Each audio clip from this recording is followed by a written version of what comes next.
اور ایران کے اثر و رسوخ کو کم کرے۔ واشنگٹن کا امریکہ کا کہنا ہے کہ یہ اقدامات مشرق وسطی میں پائیدار امن کے لیے ضروری ہیں۔ ایسا لگتا ہے کہ مشرق وسطی یعنی کہ مڈل ایسٹ کے لیے امریکہ سے بڑا کوئی خیر خواہ نہیں ہے، لیکن سب کو پتہ ہے امریکہ کے لیے سب سے قریب اس کی محبت، اس کی جانو، اس کی سب کچھ صرف اس کے مفاد ہیں، اس کے انٹرسٹ ہیں، ریجن، لوگ، نسل، دوست، کچھ نہیں۔ بالآخر وہ ملاقات ہو ہی گئی جس پر پوری دنیا کی نظریں تھیں۔ شامی صدر یعنی سیریا کے صدر احمد الشرا نے کل رات وائٹ ہاؤس میں ڈونلڈ ٹرمپ سے ملاقات کی۔ یہ ملاقات سیریا اور امریکہ کے رشتوں کے لیے ایک اہم موڑ ثابت ہوئی، کیونکہ اس ملاقات کے بعد امریکہ نے سیریا پر عائد سیزر ایکٹ کے تحت لگائی گئی پابندیوں کو 180 دن کے لیے ختم کرنے کا اعلان کیا ہے۔ آگے جیسا چال چلن ہوگا اس کے بعد لمبا وقت تک کے لیے ہٹ جائیں گی، لیکن یہ چھوٹ رشیا اور ایران سے متعلق کچھ لین دین پر لاگو نہیں ہوگی۔ امریکی محکمہ خزانہ کے مطابق ڈونلڈ ٹرمپ سیریا کو ترقی دینا چاہتے ہیں، اس لیے سیریا کو ایک موقع دیا گیا ہے۔ بیان میں یہ بھی کہا گیا کہ وقتی طور پر پابندیوں کو ہٹانے کا مقصد سیریا کو دوبارہ تعمیر کرنے اور اس کی جو اکنامی ہے، اس کی جو ارتھ ویوستھا ہے، اس کو بحال کرنے کو موقع دینا ہے۔ لیکن اگر شام نے روس اور ایران سے قربت بڑھائی تو امریکہ اپنا اصلی تیور دکھا سکتا ہے۔ سیریا سے جڑی ایک اور بڑی خبر یہ ہے کہ احمد الشرا جو پریزیڈنٹ ہیں، ان کے حوالے سے ایک بڑا خلاصہ سامنے آیا ہے۔ شامی حکام کے مطابق احمد الشرا کے خلاف داعش یعنی ISIS کے 2 الگ الگ قاتلانہ حملوں کی سازشیں ناکام بنائی گئی ہیں، یعنی وہ احمد الشرا کو مارنا چاہتے تھے داعش والے۔ یہ خلاصہ ایسے وقت میں ہوا جب سیریا کی حکومت امریکہ کی قیادت والی عالمی اتحاد میں شامل ہونے کی تیاری کر رہی ہے، جو داعش کے خلاف کارروائی کر رہا ہے۔ اس اتحاد میں شامل ہونے جا رہی ہے سیریا کی حکومت۔ سیریا کی حکومت نے حملوں کی سازش کی تفصیل نہیں بتائی، مگر اتنا ضرور کہا کہ سیریا اپنے عوام کے تحفظ اور دہشت گردی کے خلاف لڑائی کے عزم پر قائم ہے۔ دراصل سیریا ابھی ایسے موڑوں پر کھڑا ہے جہاں اسے ایک نئی صبح کی ضرورت ہے، ایک ایسی صبح کی جو امن اور ترقی کی ضامن ہو۔ ایران اپنے ایٹمی پروگرام پر اب کچھ زیادہ ہی کھل کر بات کر رہا ہے، خاص طور پر امریکہ اور اسرائیل سے جنگ کے بعد ایرانی حکام کے بیانوں میں بھرپور اعتماد جھلک رہا ہے۔ ایران کے وزیر خارجہ سید عباس اراغچی نے کہا کہ مغرب کے پاس ایران کے ایٹمی پروگرام کو تسلیم کرنے کے سوا کوئی چارہ نہیں ہے، یعنی سنگل آپشن دے ڈالا ہے ایران نے۔ کہا کہ یا تو تسلیم کرو یا نہ کرو۔ عباس اراغچی نے کہا کہ ایران کا ایٹمی پروگرام پیسفل ہے اور عوام کی خدمت کے لیے ہے۔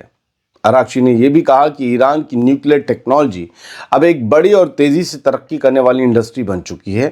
انہوں نے بتایا کہ یہ انڈسٹری صرف ایٹم بم سے متعلق نہیں بلکہ عوام کی روزمرہ زندگی میں مدد دے رہی ہے۔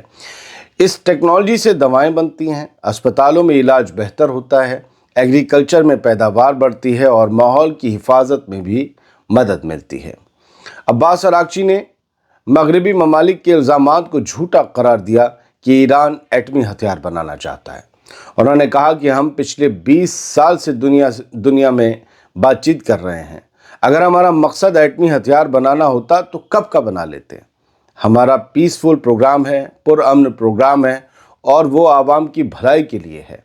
انہوں نے یہ بھی کہا کہ مغربی ممالک نہیں چاہتے کہ ایران نیوکلیئر ٹیکنالوجی میں ترقی کرے، کیونکہ وہ چاہتے ہیں کہ یہ ٹیکنالوجی صرف ان کے قبضے میں رہے۔ ایران کا کہنا ہے کہ پچھلے ہفتے IAEA کے معائنہ کاروں نے انسپیکٹرز نے ایران کے نیوکلیئر سائٹس کا دورہ کیا۔ یہ بات ایران کی وزارت خارجہ کے ترجمان اسماعیل باغی نے میڈیا کو بتائی۔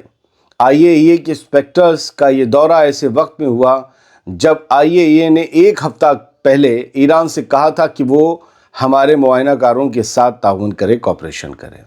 لیکن بات یہ ہے کہ ایران اتنے وقت تک اس خبر کو چھپائے کیوں رکھا؟ اگر انسپیکٹرز پہنچے تھے تو بتا دینا چاہیے تھا۔ خیر، خبر تو اب سامنے آ چکی ہے۔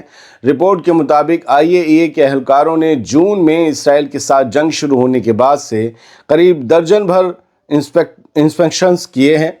حالانکہ IAEA نے حالیہ ہفتے میں کہا تھا کہ انہیں فوردو، نتانز اور اصفہان جیسے اہم سائٹس تک جانے نہیں دیا گیا ہے، ایکسیس ہی نہیں دی جا رہی ہے، لیکن اب پتہ چل رہا ہے کہ معائنے کر لیے گئے ہیں۔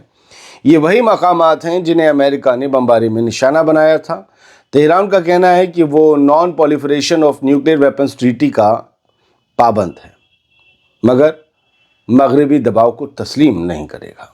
بات سوڈان میں پچھلے 3 دنوں میں سوڈانی آرمی اور RSF کے درمیان لڑائی تیز ہو گئی ہے۔ کردفان میں شدید لڑائی کی وجہ سے تقریباً 2000 افراد اپنے گھروں سے بے گھر ہو گئے ہیں۔ یونائٹڈ نیشنز کے مطابق لوگ شمالی کردفان صوبے کے علاقے بارا اور آس پاس کے قصبوں سے جان بچا کر بھاگ رہے ہیں۔ کردفان اور مغربی دارفر اس وقت سوڈانی فوج اور RSF کے لیے میدان جنگ بنے ہوئے ہیں۔ دارفر میں حالیہ ہفتوں میں RSF کے حملوں میں سینکڑوں افراد ہلاک ہوئے ہیں اور ہزاروں لوگ ریفیوجی کیمپس میں رہنے کو مجبور ہیں۔ RSF نے دعویٰ کیا ہے کہ ان کے لڑاکے مغربی کردفان کے شہر بابنوسا میں بڑی تعداد میں داخل ہو گئے ہیں اور فوجی ہیڈ کوارٹر کی طرف بڑھ رہے ہیں۔ اس جنگ نے سوڈان کے لوگوں کی زندگی جہنم بنا دی ہے۔ حالانکہ کچھ دنوں پہلے امریکہ نے سوڈان میں صلح کرانے کی کوشش کی تھی، مگر وہ کوشش ناکام رہی۔ عراق میں آج پارلیمنٹ کے الیکشن ہیں۔ ووٹرز ملک میں نئی حکومت کے لیے اپنے حق کا استعمال کر رہے ہیں۔ دراصل 2 دہائیوں کے بعد بھی عراق میں لوگوں کو بیسک فیسلٹیز نہیں مل رہی ہیں۔ ملک میں سیکیورٹی کی صورتحال بھی اچھی نہیں ہے۔ صدام حسین کی حکومت کے خاتمے کے بعد عراق ابھی بھی سنبھل نہیں پایا ہے۔ امریکی قبضے میں نے نہ صرف عراق کے سماجی ڈھانچے کو نقصان پہنچایا، بلکہ ملک میں بغاوت، فرقہ وارانہ تشدد اور غیر ملکی مداخلت کے دروازے بھی کھول دیے۔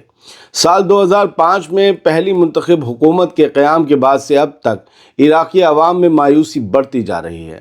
مختلف حکومتیں آئیں مگر عوامی زندگی میں کوئی بہتری نہیں آئی۔ ملک کا نظام اب بھی وہی پرانے چہرے چلا رہے ہیں جن کے پاس ملیشیاؤں اور ہتھیار بند گروپوں کا اثر و رسوخ ہے۔ صدام کے زمانے میں عراق چمکتا تھا، عراق خوشحال تھا، نہ جانے کتنی پابندیاں تھیں، پھر بھی عراق اس طرح سے نہیں تڑپتا تھا جیسے آج تڑپ رہا ہے۔ UAE نے پانی کی قلت سے نپٹنے کے لیے ٹیکنالوجی کا سہارا لیا ہے۔ جی، متحدہ عرب امارات یعنی UAE اس کے آسمانوں میں پائلٹ چھوٹے ہوائی جہاز اڑا کر بادلوں کے اندر نمک کے ذرات چھوڑتے ہیں تاکہ خشک صحرا کی ہوا سے بارش برسائی جا سکے۔ اس عمل کو کلاؤڈ سیڈنگ کہا جاتا ہے اور یہ ملک میں بڑھتی ہوئی پانی کی کمی سے نپٹنے کی ایک بڑی کوشش بن چکی ہے۔ 2021 میں کی گئی ایک ریسرچ کے مطابق جن علاقوں میں کلاؤڈ سیڈنگ کی گئی وہاں بارش میں اوسطاً 23% اضافہ دیکھا گیا، جبکہ 2023 میں نیشنل سینٹر آف میٹرولوجی یعنی NCM کی ایک رپورٹ میں بتایا گیا کہ کلاؤڈ سیڈنگ سے سالانہ 84 سے 419 ملین کیوبک میٹرز تک پانی حاصل کیا جا سکتا ہے۔ فی الحال یہ تھیں کچھ بڑی ہیڈ لائنز، سوچا کچھ ہارڈ ہٹنگ کچھ سافٹ، سب آپ کو بتانا ضروری ہے۔ اب خبریں مڈل ایسٹ میں اپڈیٹ ہوں گی تو ہم شام کو ایک اور پروگرام لے کر آئیں گے۔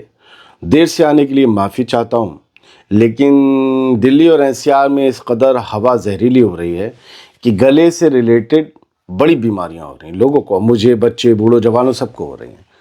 تو اس حالات میں بولنا بڑا مشکل ہے اور ہمارا کام بولنے کا ہی ہے، تو ہم کیوں نہیں آئے آپ کو بتا دیا۔ سلامت رہیے، خوش رہیے۔